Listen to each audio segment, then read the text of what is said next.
چاند کی رات سے لے کر ذی الحج کے 10ویں کے دن تک یہ جو 10 راتیں اور 10 فجر ہیں، ان کے متعلق قرآن پاک میں اللہ تعالیٰ نے قسم یاد فرمائی، والفجر ولیال عشر، اور فجر کی قسم اور 10 راتوں کی قسم۔ ظاہر سی بات ہے قسم کسی عظمت والی چیز کی ہی اٹھائی جاتی ہے، اور یہ 10 راتیں ذی الحج کی ایسی مقدس ہیں، اتنی عظمت والی ہیں کہ رب ذوالجلال اس کی قسم فرما رہا ہے، ولیال عشر، اور 10 راتوں کی قسم۔ وہ 10 راتیں کون سی ہیں؟ پہلی ذی الحج سے لے کر 10ویں ذی الحج تک، جس میں آج ہم موجود ہیں۔ عزیزان گرامی وقار، ان دنوں میں ہمارے اوپر کئی چیزیں، کئی احکامات واجب بھی ہوتے ہیں۔ مثال کے طور پر سال میں ایک مرتبہ مالک نصاب کے لیے زکوٰۃ دینا فرض ہے۔ اسی طرح سے ان قربانی کے دنوں میں، وہ قربانی کے دن صرف 3 ہیں، ایام نحر ان کو کہا جاتا ہے، 10، 11 اور 12 ذی الحج کی۔ تو یہ ذی الحجہ کی 10، 11 اور 12 کے اندر اگر کوئی مالک نصاب ہو گیا تو اس پر بھی قربانی واجب ہو جاتی ہے۔ اب یہاں سے قربانی کے معاملات ہیں، قربانی کے احکام ہیں۔ مجھے یہ بتانا آج ضروری ہے کہ قربانی کا تصور اور قربانی کا مفہوم کیا ہے اسلام میں۔ آج اس قربانی کو ہمارے ہندوستان میں کچھ الگ نظر سے بھی دیکھا جانے لگا ہے۔ بات در حقیقت قربانی کی نہیں ہے بلکہ تمہاری عبادات کی ہے۔ یہ تو بہانہ ہے کہ قربانی ہے۔ آج جو حالات ہمیں سننے کو مل رہے ہیں کہ مسلمان لاکھوں جانوروں کو ذبح کرتے ہیں، اس چیز پر پابندی ہونی چاہیے کہ جیوت لائف والے کسی بھی ایک مخلوق کو نہ ذبح کریں، کاٹنے نہ دیں۔ عزیزان گرامی وقار، یہ قربانی کا تصور صرف اسلام میں نہیں، آدم علیہ السلام سے چل رہا۔ انسان اول کی ابتدا جہاں سے ہے انہی دنوں سے قربانی کا تصور ہے۔ قرآن پاک میں موجود ہے، 6 پارے میں رب تعالیٰ نے فرمایا وَاتْلُ عَلَيْهِمْ نَبَأَ بَنِي آدَمَ بِالْحَقِّ اِذْ قَرَّبَا قُرْبَانًا فَتُقُبِّلَ مِنْ أَحَدِهِمَا وَلَمْ يُتَقَبَّلْ مِنَ الْآخَرِ۔ جب آدم علیہ السلام کے دونوں بیٹوں کے درمیان جھگڑا ہو گیا، حابیل اور قابیل کے درمیان، نکاح کے مسئلے کو لے کر، دونوں ایک خاتون سے، ایک ہی عورت سے شادی کرنا چاہتے تھے، تو ان کے متعلق حکم یہ آیا کہ دونوں لوگ اپنی قربانی کریں، اور جس کی قربانی قبول ہو جائے وہ نکاح کر لے اس سے، وہ حق پر ہے۔ تو اس زمانے میں قربانی کا طریقہ یہ تھا کہ وہ اپنے جانور کو ذبح کر کے کسی اونچی جگہ پر، پہاڑ پر یا کھلے میدان میں رکھے، آسمان سے ایک آگ اترتی اور اس قربانی کو اٹھا لے جاتی، یعنی اچانک وہ قربانی کا جانور غائب ہو جاتا، آگ اس کے اوپر آتی، آگ آنے کے بعد جل جانا چاہیے، ختم ہو جانا چاہیے، لیکن اس آگ کے اندر وہ قربانی کا جانور غائب ہو جاتا، تو یہ سمجھا جاتا کہ یہ اس کی قربانی قبول ہو چکی ہے۔ حابیل اور قابیل نے اس زمانے میں قربانی کی۔ حابیل نے ایک مینڈھے کو ذبح کیا اور بلند جگہ پر رکھا، اس کے چھوٹے بھائی قابیل نے بھی، ان کے متعلق یہ ہے کہ وہ کچھ غلہ اناج لا کر کے اس نے رکھا۔ دونوں میں سے آسمان سے آگ آئی تھوڑی دیر کے بعد، اور بڑے بیٹے حابیل کے ذبح کیے ہوئے جانور کو وہ کھا گئی، وہ جانور غائب ہو گیا۔ اس سے اس وقت فیصلہ یہ کیا گیا کہ پہلی قربانی تھی، دنیا میں سب سے پہلی قربانی تھی۔ آدم علیہ السلام نے حکم فرمایا کہ حابیل حق پر ہے، اس لیے اس کی قربانی قبول ہو گئی۔ قرآن پاک نے تقریباً کئی مقامات پر 1 درجن کے قریب آیتیں قربانی کے متعلق ہی نظر آئیں گی آپ کو کہ قربانی کا مفہوم کیا ہے، اور تقریباً عیسیٰ علیہ السلام تک جتنے انبیاء اکرام علیہ السلام آئے، اکثر انبیاء کی امتوں پر بھی قربانی کے احکام واجب ہوئے، لیکن الگ الگ طریقوں سے۔ قرآن پاک میں یہ بھی الذین قالوا ان اللہ عہد الینا الا نؤمن برسول حتی یأتینا بقربان تأکلہ النار، یعنی کچھ لوگوں نے یہ کہا تھا اس زمانے میں کہ ہم کسی رسول پر ایمان نہیں لائیں گے اس وقت تک جبکہ کوئی قربانی آئے، ہم قربانی کریں اور اس کو آگ کھا لے جائے تو ہمیں سمجھ میں آئے گا کہ حق پر کون ہے۔ اس وقت تک یہ معاملات تھے کہ قربانی کو آسمان سے کوئی آگ آتی اور اٹھا لے جاتی، اور سمجھ میں آتا کہ اس کی قربانی قبول ہے اور اس کی قربانی رد کر دی گئی۔ اب آپ یہ سوچتے ہوں کہ کاش ہمارے اندر بھی ہوتا ایسا، ہم بھی اپنے جانوروں کو ذبح کر کے رکھتے، ہم بیل کو ذبح کر رہے ہیں، بکریوں کو یا پھر اونٹ کو، 3 ہی جانور ہیں ذبح کے لیے قربانی میں، مرغے مرغیوں کی قربانیاں نہیں ہوتی، لیکن ابھی سننے میں آیا ہے کہ جماعت اہل حدیث نے انڈے کی قربانی کو بھی جائز کہا ہے۔ سارے لوگ نہیں ہوں گے، ان میں سے بھی کوئی نرا جاہل ہوگا۔ بہرحال یہ قربانی کے متعلق آپ بھی سوچ رہے ہوں گے کہ پہلے کی امتوں کے لیے قربانی کرتے تھے تو آسمان سے آگ آتی اور اٹھا لے جاتی، کاش ہمارے اس میں بھی ایسا ہوتا، ہم بھی قربانی کرتے اور رکھتے، آسمان سے کوئی چیز آ کے اٹھا لے جاتی تو ہم سب کو بتاتے کہ دیکھو یہ اللہ کی طرف سے آئی ہے اور قربانی ہماری قبول ہے۔ عزیزان گرامی وقار، آپ تصویر کا ایک ہی رخ اپنے طرف سے سوچ رہے ہیں، یہ میرے رب ذوالجلال کا احسان ہے امت مصطفیٰ پر۔ رب ذوالجلال نے امت مصطفیٰ کے عیبوں کو چھپانے کے لیے، اگر میری قربانی قبول نہ ہوتی تو پورے معاشرے میں میرا چہرہ کیا ہوتا، اگر آگ آ کر کے فلاں کی قربانی کو لے گئی اور میری چھوڑ گئی تو سب کے سامنے تو میں رسوا اور ذلیل ہوتا، 4 لوگ سب بتا کر کے کہتے یہ وہ آدمی ہے جس کی قربانی قبول نہیں ہوئی. اللہ تعالیٰ نے امت مصطفیٰ کے ہر عیب کو اس کی موت تک محفوظ رکھا ہے, چھپا رکھا ہے. قبول ہوئی کہ نہیں ہوئی یہ سب قیامت کے دن بتایا جائے گا. آج معاشرے میں تم سر اونچا کر کے ہی چلو, یہ امت مصطفیٰ صلی اللہ علیہ وسلم پر احسان ہے. پہلے کے امتوں پر یہ بھی معاملات تھے کہ اگر وہ گناہ کرتے تو فرشتے آ کر ان کے گھر کی چوکھٹ پر لکھ کر چلے جاتے رات کو کہ یہ آدمی نے کل رات یہ گناہ کیا ہے. کچھ کی پیشانیوں پر لکھا جاتا تھا کہ یہ فلاں آدمی ہے, اس نے زنا کیا. وہ تحریر لے کر کے کس کے سامنے. عزیزان گرامی وقار, ہم معاشرہ ذی الحج میں داخل ہو چکے ہیں. اللہ رب العزت کے حرمت والے مہینوں میں سے یہ مہینہ ہے جس میں ہم اپنی زندگی کی آج سانسیں لے رہے ہیں. 4 مہینے حرمت والے ہیں جس میں جنگ و جدال, قتل و قتال حرام ہے اور ان کی حرمت پہلے سے ہے.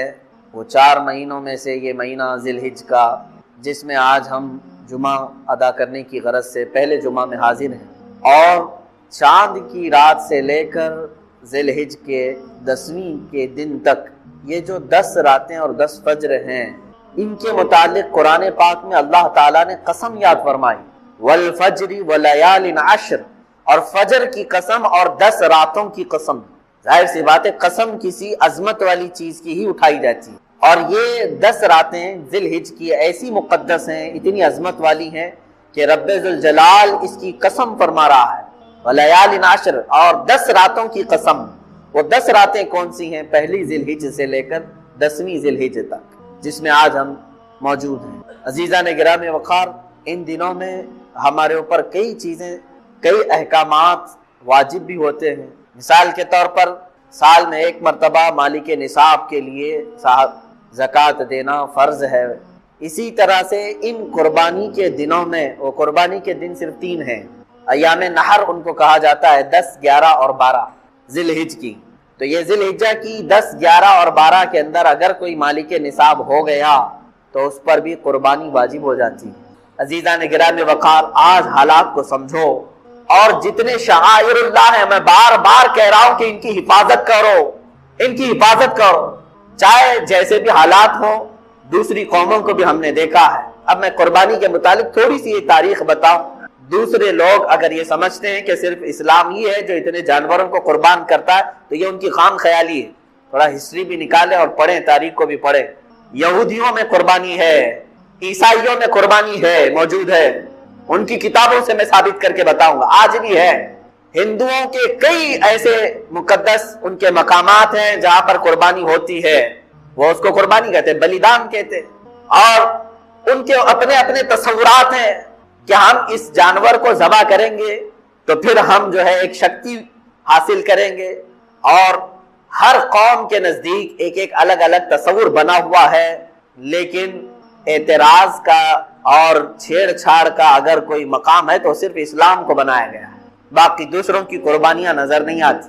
عزیزان گرامی, تاریخ کی پرانی کتابوں سے بھی میں اگر آپ کو بتاؤں, ہر زمانے میں ہر قوم نے قربانی کی ہے.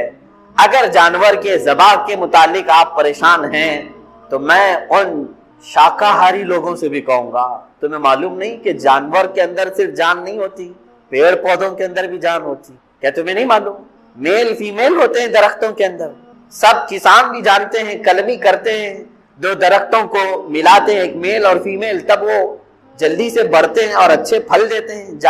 جانوروں کے علاوہ نباتات میں بھی, سبزیوں میں, درختوں میں, سب میں جان موجود ہے. بس یہ ہے کہ وہ چلتے نہیں ہیں, ایک جگہ پر کھڑے ہیں. جان تو ان کے اندر بھی ہے, لیکن تم انہیں بھی تو کاٹتے ہو, انہیں بھی تو کھاتے ہو. اس طرح سے اگر دیکھا جائے کہ کسی جان کو نقصان نہیں پہنچانا چاہیے تو خود اپنی جان کی بلیدان دینا پڑے. تم ایک جگہ بیٹھو گے, نہ کسی پھل کو کاٹ سکتے ہو کیونکہ اس کے اندر بھی جان, کسی سبزی کو کاٹو تو اس کے اندر بھی جان. یہ تمام جان والی چیزیں ہی ہیں, نباتات بھی. عزیزان گرامی, اللہ تبارک و تعالیٰ نے پوری کائنات کو پیدا کیا اور اسی نے جب ہمیں یہ حکم دیا ہے کہ تم ان فلاں فلاں جانوروں کو ذبح کر سکتے ہو, تو بالکل یہ قانون فطرت کے مطابق ہے. اگر ذرا برابر بھی ظلم ہوتا تو رب تبارک و تعالیٰ کبھی اپنے بندوں کو کسی کو ذبح کرنے کا حکم ہرگز نہیں دیتا. اب دیکھیں آپ, ظلم کہاں کہاں ہے, وہاں قرآن نے منع کیا کہ نہیں. ہم بیل, بکرے اور اونٹ کو تو ذبح کر رہے ہیں, لیکن کیا کبھی انسان کو ذبح کرنے کی اجازت قرآن نے دی ہے؟ بلکہ قرآن نے تو یہ کہا من قتل نفسا بغیر نفس او فساد فی الارض فکأنما قتل الناس جميعا، جس نے کسی ایک جان کو بھی قتل کیا ناحق، ایک جان کو بھی قتل کیا بغیر کسی حق کے، اللہ تعالیٰ فرماتا ہے گویا کہ اس نے پوری دنیا کے انسانوں کا قتل کیا، پوری انسانیت کا وہ قاتل ہے۔ تو اگر ذرا برابر بھی ظلم ہو سکتا ہے کہیں پر تو قرآن نے اس پر پہلے سے پابندی لگا دی کہ تم یہاں قتل نہیں کر سکتے، یہاں نہیں مار سکتے۔ عزیزان گرامی وقار، جن جانوروں میں اللہ نے برکت رکھی ہے انہی جانوروں کو ذبح کا بھی حکم دیا ہے۔ آپ نہیں دیکھتے لاکھوں کی تعداد میں نہیں کروڑوں کی تعداد میں بکرے ذبح ہو رہے ہیں، بیل بھینس یہ تمام ذبح ہو رہے ہیں، اور اونٹ بھی ذبح ہو رہے ہیں، لیکن کیا کبھی ان کی تعداد گھٹ گئی اور کم پڑ گئی؟ جبکہ سال میں یہ 2 ہی بچے دیتے ہیں یا 1 ہی بچہ دیتے ہیں۔ جتنی تعداد میں کاٹے جاتے ہیں اور کھائے جاتے ہیں، بیل ہیں، بکریاں ہیں، اونٹ ہیں، بھینس ہے، ان کی تعداد کبھی کم نہیں ہوئی، کبھی شارٹیج نہیں ہوا گوشت کا، لاک ڈاؤن میں بھی نہیں شارٹیج ہوا، کبھی نہیں ہوا۔ ان میں برکت رکھی ہے اللہ تعالیٰ نے، جبکہ خنزیر ایک بار میں 17-18 بچے دے دیتی ہے، کتے کو دیکھیں تو وہ بھی 10-12 بچے ایک بار میں دیتی ہے، اور نہ ان کا ذبح ہوتا ہے، نہ وہ کاٹے جاتے ہیں، نہ بیچے جاتے ہیں۔ بس شوقین لوگ کھاتے ہوں گے، باقی عام طور پر تو نہیں ہے۔ لیکن اس کے باوجود جتنے گلیوں میں روڈوں پر جگہ جگہ بیل بکری اور بھینس نظر آتے ہیں اتنے کتے تو نہیں نظر آتے، اس لیے کہ اللہ کے نبی صلی اللہ علیہ وسلم نے فرمایا کہ اللہ تعالیٰ نے ان جانوروں میں غیب سے برکت رکھا، یہ برکت والے جانور ہیں۔ کسی کے پاس بکری آئی تو سمجھ لو کہ اس کے مال میں برکت آئی۔ خود رسول کریم صلی اللہ علیہ وسلم نے فرمایا تمہارے مال میں اگر سب سے زیادہ کسی مال میں برکت ہے تو وہ بکری میں ہے، جانوروں میں سب سے زیادہ برکت ہے۔ اسی وجہ سے حکم بھی ہوا کاٹنے کا کہ تم انہیں ذبح کرو، اللہ تعالیٰ اس کے بدلے اور پیدا کرے گا۔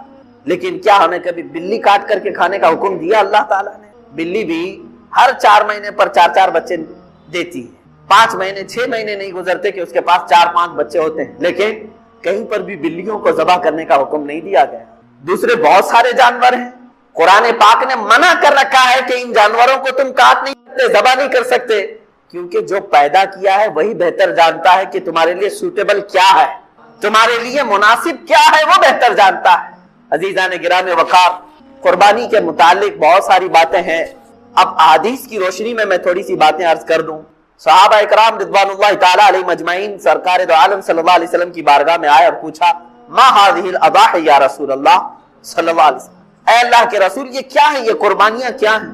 نبی کونین صلی اللہ تعالی علیہ وسلم نے فرمایا ہر جانور کے بدلے تمہیں نیکیاں ہیں۔ صحابہ نے پوچھا اگر ہم اون والا یعنی جو بھیڑ ہوتی ہیں بہت سارے بالوں والا بکرا اگر ہم ذبح کرتے ہیں تو کیا اس میں بھی ثواب ہے؟ اللہ کے نبی صلی اللہ علیہ وسلم نے فرمایا اس کے ہر بال کے بدلے ایک نیکی ہے۔ اس جانور کے جسم پر جتنے بال ہیں ہر بال کے بدلے تمہیں ایک نیکی ہے۔ خود اپنی صاحبزادی سیدہ کائنات فاطمہ الزہرا رضی اللہ تعالی عنہا کو حضور اکرم صلی اللہ علیہ وسلم فرماتے ہیں اے فاطمہ اٹھو، اپنی قربانی کی جگہ پر آؤ۔ جب قربانی کرنی تھی کہا کہ تم آؤ، کھڑی ہو جاؤ اور دیکھو، گواہ رہو قربانی کے۔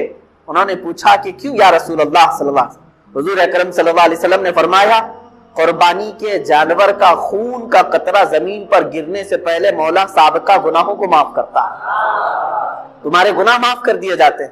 تو حضرت فاطمہ نے یہ بھی پوچھا یا رسول اللہ صلی اللہ علیہ وسلم یہ صرف اہل بیت کے لیے ہے یا سارے مسلمانوں کے لیے؟ رسول کریم صلی اللہ علیہ وسلم نے فرمایا فاطمہ میرے گھر والوں کے لیے خاص ہے اور تمام مومنین کے لیے عام ہے، سب کے لیے ثواب کہ تم اپنے جانور کو ذبح کر رہے ہو تو پھر اس کے خون کے قطرے زمین پر گرنے سے پہلے تمہارے سابقہ گناہ بخش دیے جاتے ہیں۔ اب قرآن کی آیت کی طرف بھی اگر آپ آؤ 17ویں پارے میں سورۃ الحج میں اللہ تعالیٰ فرماتا ہے لَن يَنَالَ اللَّهَ لُحُومُهَا وَلَا دِمَاؤُهَا، تمہارا گوشت اور تمہارا خون اللہ تک نہیں پہنچتا ہے، یہ گوشت اور خون نہیں پہنچ رہا ہے، وَلَٰكِن يَنَالُهُ التَّقْوَىٰ مِنكُمْ، بلکہ اس کے ذبح کرنے کے وقت جو تمہارے دلوں کی نیت ہے وہ اللہ کو معلوم ہے، اسی پر تمہیں اجر و ثواب ہے۔ تم کس لیے کاٹ رہے ہو؟ گوشت کھانے کے لیے کاٹ رہے ہو یا اللہ کا تقرب حاصل کرنے کے لیے، اللہ کا قرب حاصل کرنے کے لیے؟ آپ سوچتے ہوں گے ایک جانور کو ذبح کر کے اللہ کا قرب کیسے حاصل ہوتا ہے، کیسے اس کے قریب ہوتا ہے آدمی ایک جانور کو کاٹنے؟ میرے عزیزو یہ بھی میرے رب کا احسان ہے۔ کیا ہے جانتے ہیں؟ در حقیقت قربانی تو اپنی جان کی ہونی چاہیے تھی، اللہ تبارک و تعالیٰ چاہتا تو تم سے یہ فرماتا جیسے حضرت ابراہیم علیہ السلام سے مانگا اس نے. اللہ تبارک و تعالیٰ نے فرمایا کہ اے ابراہیم اپنے بیٹے کو ذبح کرو. حکم تو یہ ہو سکتا تھا کہ اے امت مصطفیٰ کے مسلمانوں تم اتنے سال جیو, 25 سال کی عمر ہو جائے تو آؤ اپنی گردن دے دو, 40 سال کی عمر ہو گئی ہے تو آؤ قربان گاہ میں اپنے آپ کو کٹوا دو. کہیں یہ حکم نہیں فرمایا, بلکہ حقیقی قربانی جو ہے وہ اپنی جان کی تھی. اللہ تبارک و تعالیٰ نے جیسے اپنے نبی کے لیے دمبا بھیجا جنت سے, وہ تو صرف ان کا امتحان تھا, اسماعیل علیہ السلام کو کاٹا تو نہیں گیا, ان کے بدلے میں بکرا کاٹا گیا. تو رب تبارک و تعالیٰ نے فرمایا اب امت مصطفیٰ کے لیے بھی بلکہ تمام مومنین کے لیے بھی یہی حکم ہوگا کہ تم کاٹو گے اپنی طرف سے کوئی بکرا یا جانور, لیکن مولا تعالیٰ کی طرف سے تمہاری خود کی قربانی سمجھی جائے گی, تم نے خود قربان کیا ہے. اور یہ تصور کب آتا ہے جانتے ہیں آپ؟ قربانی کا جو اصل مفہوم ہے, ظاہر سی بات ہے اب کے زمانے میں یہ تھوڑا سا مشکل ہے. جیسے ہم حصوں والی قربانی لیتے ہیں, ہمارا بیل کہاں کٹا ہم کو پتہ ہی نہیں چلتا ہے. اصل جو قربانی ہوتی تھی وہ ہمارے اپنے پالے ہوئے جانوروں کی ہوتی, یا ذبح کرنے سے چند دن پہلے لائے جاتے تھے. اور اس کے آداب میں یہی ہے کہ اگر تم قربانی کا کوئی جانور لائے ہو تو اسے اچھا کھلاؤ پلاؤ اور اس کو سجا کر کے رکھو, اس سے محبت کرو. حتیٰ کہ بہت سارے ایسے بزرگ ہیں جنہوں نے یہ بھی فرمایا کہ اسے نہلاؤ دھلاؤ, تمام جانوروں سے اسے الگ کچھ نشانی ڈال کر کے رکھو. اور پہلے کے دور میں ہار پہنائے جاتے تھے ان جانوروں, ان کو الگ رکھا جاتا تھا اور سارے لوگ جانتے تھے کہ یہ قربانی کا جانور, ہار پہنا کر کے انہیں الگ رکھا جاتا تھا. اسی سے قلادہ ہے, جیسے عرب میں بھی حج کے لیے جب صحابہ آتے تھے تو ہار پہنا کر کے جانوروں کو قربان گاہ لاتے تھے مینا میں. ان جانوروں کے ساتھ یہ سلوک کیوں کرایا گیا؟ انہیں صبح شام دوپہر ان کے کھانے پانی کو دیکھو, ان کے اوپر تم ہاتھ پھیراؤ. دو باتیں, ایک تو میرے آقا صلی اللہ علیہ وسلم فرماتے ہیں قیامت کے دن یہ جانور اپنے سینگ اپنے کھر اپنے گوشت اپنی کھال کے ساتھ آئے گا, ان تمام چیزوں کے ساتھ آئے گا, اور رب تعالیٰ سے فرمائے گا اے مولا تیرا قرب حاصل کرنے کے لیے اس نے مجھے تیرے دربار میں ذبح کیا, اے کریم خدا اب اسے جہنم کی آگ سے تو حرام فرما دے. مولا اس جانور کی اس بات پر تم پر سے جہنم کی دوزخ کی آگ کو حرام فرما دیتا. یہ بھی حدیث پاک میں ہے کہ یہ جانور تمہاری سفارش کے لیے آئے گا. پہلا یہ. دوسری بات یہ ہے کہ جب تم پالتے ہو اسے پانی پلایا, اسے کھانا کھلایا, اسے سجایا, اسے ہار پہنایا, اور ظاہر سی بات ہے جب کسی سے محبت ہوتی ہے تو اس پر چھری چلانا معمولی بات نہیں. اب یہی چیز دیکھی جاتی ہے. ذی الحجہ کی 10ویں کو یا 11ویں کو یا 12ویں کو اپنے ہاتھ سے کھلائے ہوئے جانور کو, اپنے ہاتھ سے پلائے ہوئے جانور کو, اپنے ہاتھ سے اسے پھول پہنائے تھے, نہلائے دھلائے تھے, جب چھری چلا رہے ہو تو در حقیقت تم اپنی خواہشات پر چھری پھرا رہے ہو. اور یہی رب تعالیٰ کی بارگاہ میں قبول ہے کہ تمہارا تقوی دیکھا جائے گا. اللہ قرآن میں فرماتا ہے لن تنالوا البر حتى تنفقوا مما تحبون.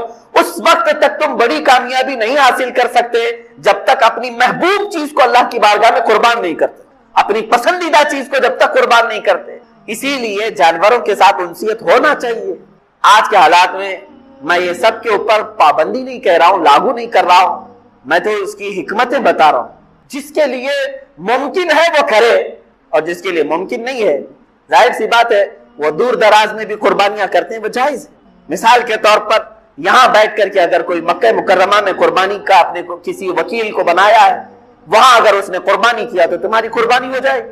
آپ امریکہ میں کریں, انگلینڈ میں کریں, پوری دنیا کے کسی بھی میدان میں کریں, ان دنوں میں اگر قربانی کیا آپ کی جانب سے تو قربانی ہو جاتی ہے.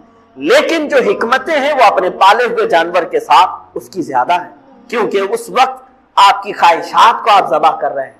اور ایک بات یاد رکھیں, اللہ تبارک و تعالیٰ نے حضرت ابراہیم علیہ السلام کو بھی کچھ ذبح کرنے کا حکم فرمایا تھا.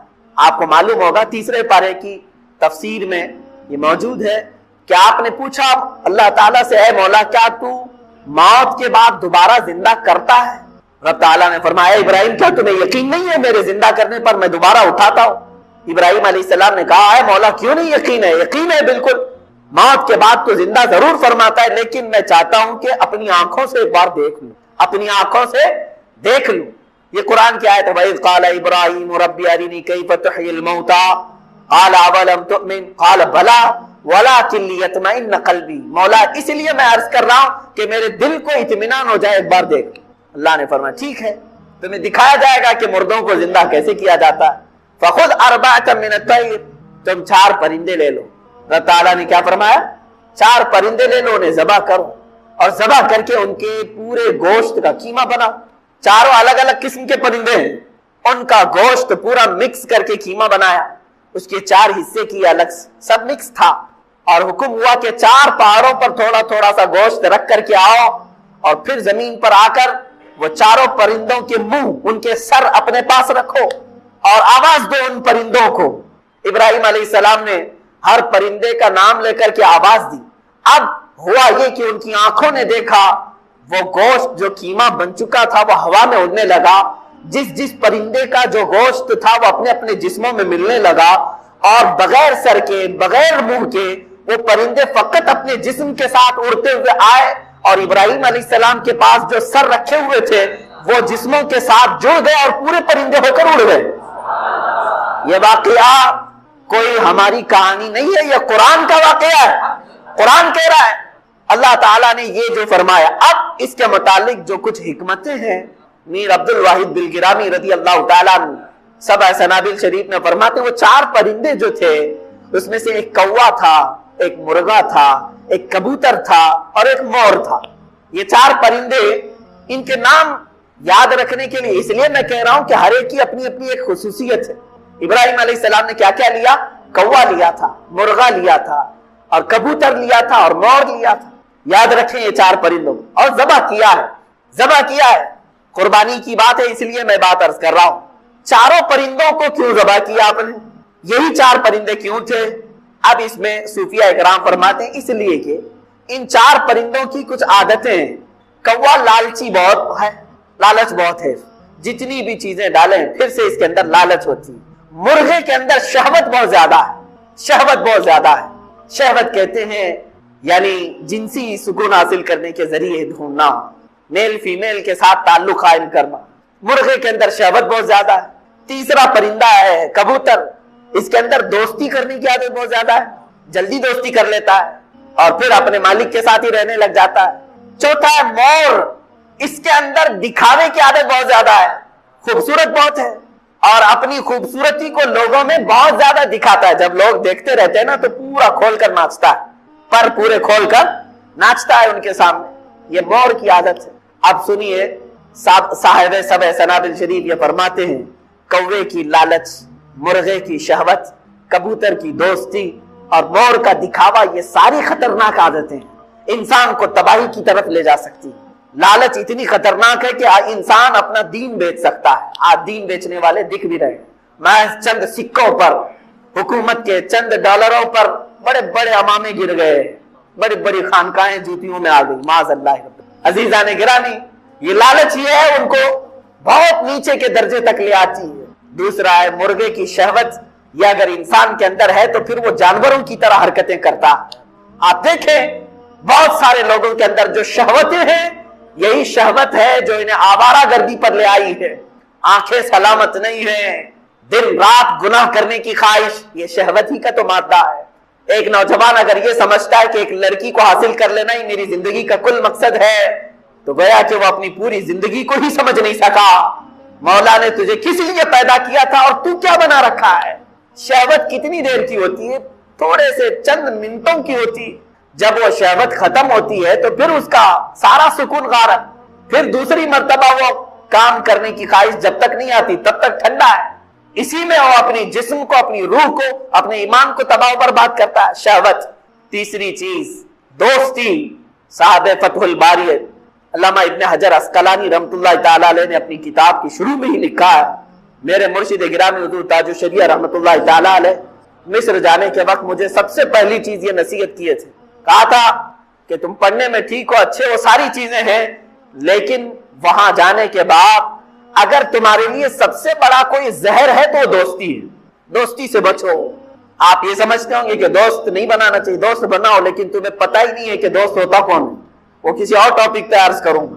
قرآن کہتا ہے یا ویلتا لیتنی لم اتخذ فلانا خلیلا، قیامت کے دن بہت سارے لوگ ایسے ہوں گے جن کو جہنم کی طرف صرف اس لیے لے جایا جا رہا ہوگا کہ ان کی دوستی بری تھی۔ 19ویں پارے کی شروع کی آیتیں ہیں، وہ کہے گا اے کاش میں فلاں کو دوست نہیں بنایا ہوتا تو کتنا اچھا ہوتا، اس کی دوستی تمہیں لے جا رہی ہوگی، فقط دوستی کیا تھا بس۔ یاد رکھیں، آپ کوئلے کی دکان پر جا کے آئے ہیں، کام نہیں کیے، کپڑے پھر بھی کالے ہوں گے۔ آپ عطر کی دکان میں جا کے آئے ہیں، لگائے نہیں، پھر بھی خوشبو آتی۔ یہ صحبت کا اثر ہے۔ دوست چننا سب کے بس کی بات نہیں کہ کس کو دوست بنائے۔